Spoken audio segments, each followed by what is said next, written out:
I want to begin by introducing a term I haven't used with you before, but you need to start using this. The term is nutrigenomics. And what does that term mean?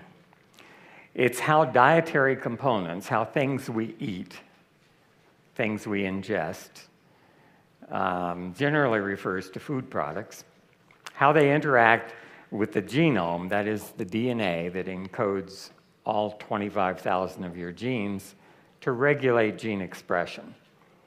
So those genes are the blueprints for everything that you are, and you can be put together by about 25,000 little unique machines. Some of them are unique to you. Nobody else has quite the same sequence.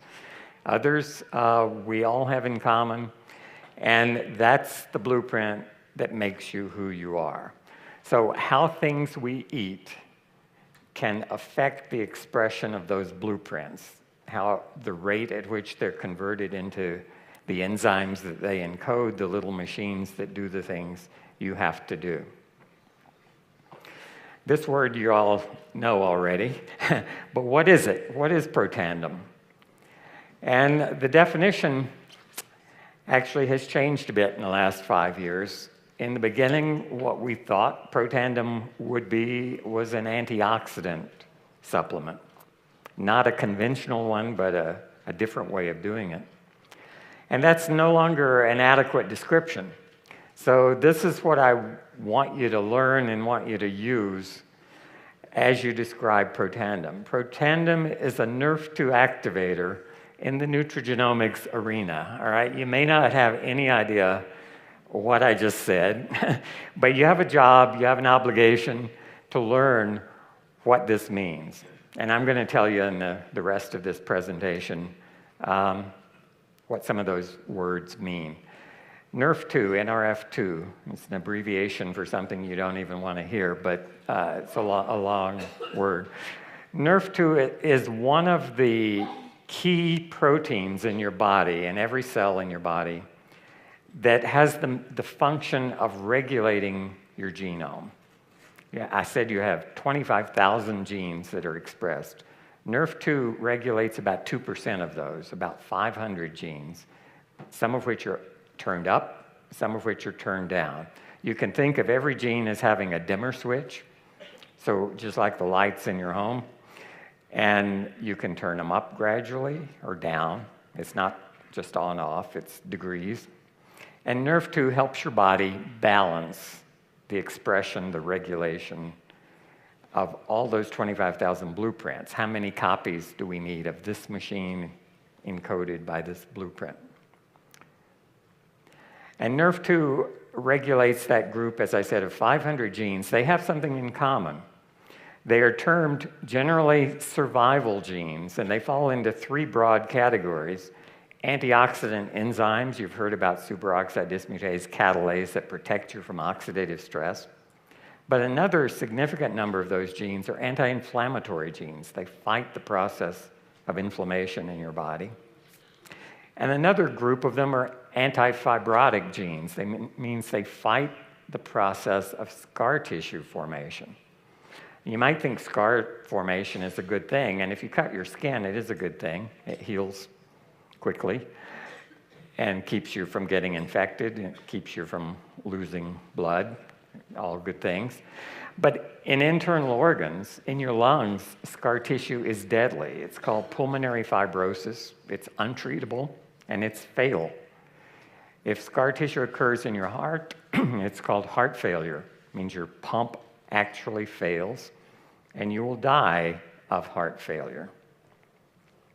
So taken together, these things protect cells in your body when they're in stressful situations. It may be due to trauma, may be due to aging, it may be due to disease processes. But that group of genes all have the same kind of dimmer switch, and Nrf2 is the protein that can reach those dimmer switches and turn them up or down. So it's responsible for that. It's been called the master regulator of antioxidant gene expression. So how does that work in a cell? This large green oval represents a human cell. And that little purple gizmo in the upper right labeled a Nrf2 activator is one of the 5 active ingredients in Protandim. And so as that Nrf activator approaches a human cell, it binds at a specific site. It's called a receptor on the cell surface. The analogy I'm going to use is if this big cell is your home, that Nrf2 activator just stepped on the front porch, and it did something. It pushed your doorbell. It rings, causes a reaction inside the house, in this case, inside the cell. What is that reaction? Well, if it were the doorbell, you may be sitting on the sofa watching TV, and suddenly you get up, you do something, you have a response. Inside this cell, the same thing happens. When Nrf2 rings the doorbell, as it were, an enzyme called a kinase, what it does is not terribly important, but it's one of these 25,000 gene products, and it's doing its job here to realize that Nrf2 needs to be activated. So this Nrf2 activator, by activating the kinase, brings about a chemical reaction. And there you see a little round red protein labeled Nrf2. That's our signal molecule, messenger molecule.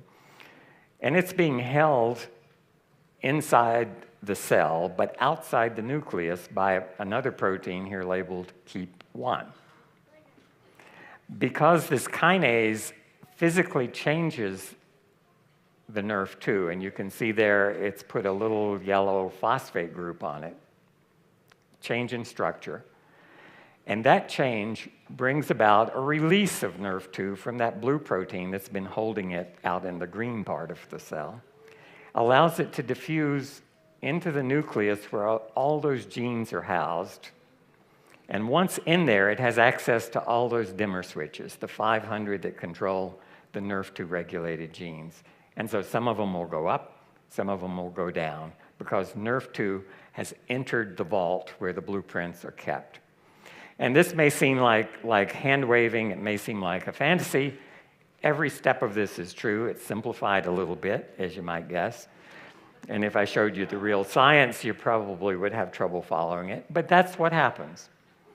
And the analogy is not much different than if somebody rings your doorbell, you get up, answer the door, it tells you go to the kitchen, and you enter that room of the house.